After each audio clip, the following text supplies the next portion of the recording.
Hello everyone, welcome in my new video of English language grammar. We already started to topic parts of speech. Our last video we learned types of adverb. Can you tell me how many types of adverb we learn in it? 8. Very good. So today we are going to learn about our next type of parts of speech. Name of the type is verb. A verb may be defined as a word that shows possession, existence, or action. A verb may be defined as a word that shows possession, existence, or action. There are 5 examples are showing to us. First one, I have 2 red pens and a blue one too. Here, have word is showing us about possession. So it is a verb. Next, he is a lawyer. He is a lawyer. Someone was a lawyer. He is a lawyer. So here is word is showing us about boy's existence. Next, the boys were fighting. The boys were fighting. Here were fighting is a verb and it's showing us about boys' action. The soldiers fought bravely. So here fought word is a verb and it is showing us about soldiers' action. Next, I am tired. Here am word is verb and it is related to my existence. Next, kinds of verb 1. There are 2 types in it. First one finite, second one non-finite.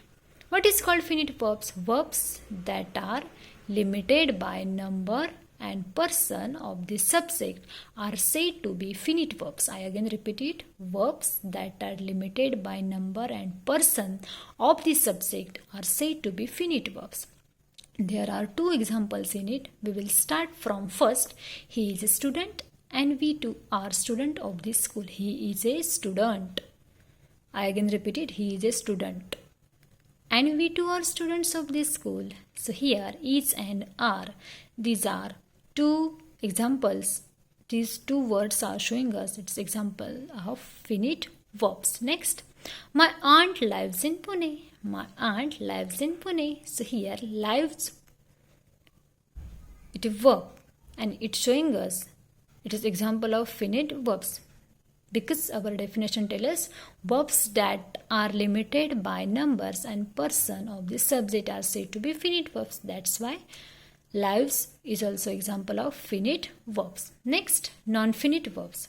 Verbs that are limited by number and person of the subject are said to be non-finite verbs. Verbs that are not limited by number and person of the subject are said to be non-finite verbs. I again repeat it. That all verbs that are not limited. Verbs that are not limited by number and person of the subject are said to be non-finite verbs. There are 2 examples in it. First one, I saw some fish swimming in the river. I saw some fish swimming in the river. So here fish is doing some action related to swimming. So swimming is word related to non-finite verb. Next sentence, on entering the class, the teacher found the students reading. Students reading. On entering the class, the teacher found the students reading. Here entering and reading, these 2 words are showing us its example of non-finite verbs because our definition tells us verbs that are not limited by number and person of the subject are said to be non-finite verbs. There are 3 types of non-finite verbs. There are 3 types of non-finite verbs. First one, infinitive. Second, participle. Third, gerund. We will start from first number type of non-finite verb. It is a infinitive.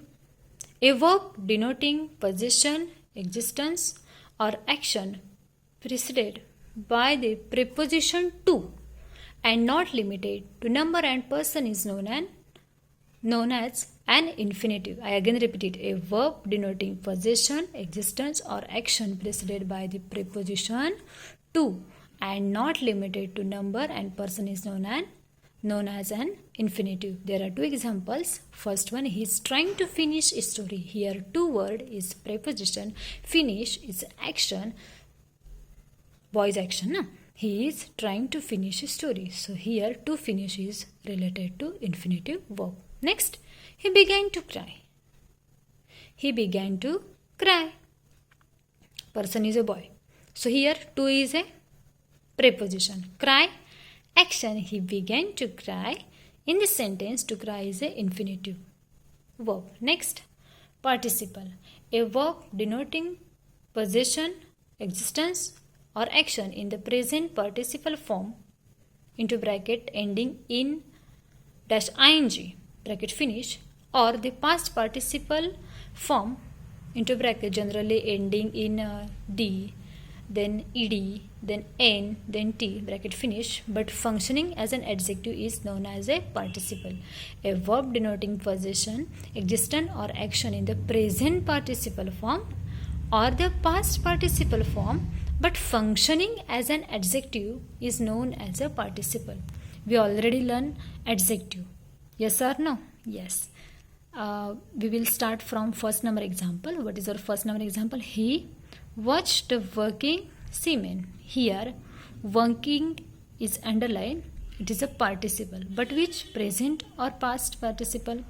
Present participle. Because it is showing about something happen in present. A verb denoting possession, existence or action. Here action, working, work.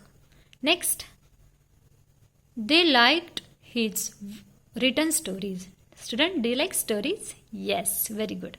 They liked his written stories. Stories is always written in past tense. So what is our sentence? They liked his written stories. So here past participle. Answer will past participle. Now we will learn to our last type of non-finite verb, and it is gerund. A verb into bracket ending ing bracket finish, denoting possession, existence or action but functioning as a noun into bracket subject or object of a verb or object of a preposition bracket finish is known as a gerund. I again repeat it. A verb denoting possession, existence or action but functioning as a noun is known as a gerund. How it is? We will learn with the help of two examples. First one example, suffering is stranger than anything. Suffering. Suffering. Suffer plus ing. Suffering is stranger than anything. Verb plus ing. Suffering. Suffer plus ing. Suffering. Here suffering was its example of gerund. Next, my friend likes singing. Sing action. My friend likes singing. Sing plus ing. My friend likes singing.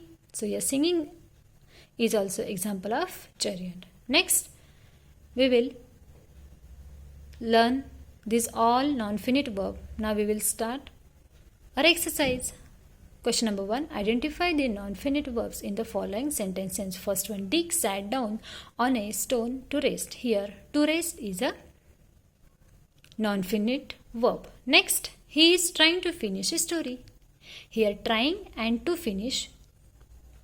These are example of non-finite verbs. Next, Revati wondered how to convince them. Here, to convince is a non-finite verbs. And last, and he decided to fly away. Here, to fly is a example of non-finite verbs.